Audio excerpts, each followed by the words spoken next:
Welcome to our channel. Today we how to block ads on Twitch, quick method step by step clearly. To block ads on Twitch, follow these simple steps. First, open your web browser on your computer. Go to the Twitch website and log in to your account. Next, navigate to your browser's extensions or add-on store. For Google Chrome, visit the Chrome Web Store. For Firefox, head to the Firefox add-on site. Search for an ad blocker that suits your needs. Popular options include uBlock Origin and AdBlock Plus. Once you find your preferred ad blocker, click on the Install button. Follow the prompts to add the extension to your browser. After installation, check the extension settings. Make sure it's enabled for all websites, including Twitch.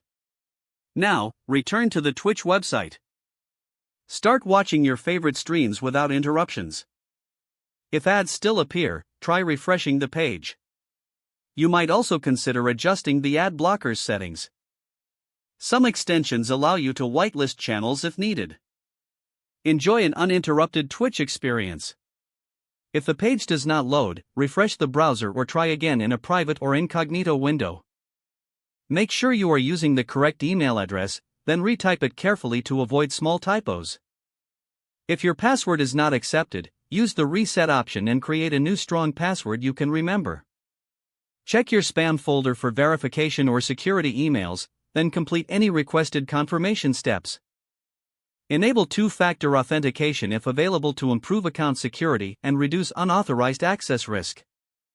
After signing in, review your profile details so your contact information and settings are accurate and current.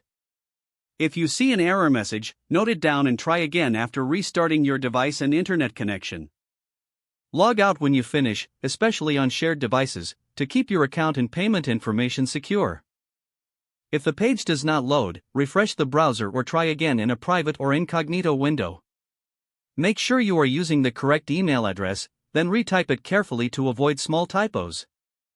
Don't forget to like this video and subscribe to our channel for more step-by-step tech guides.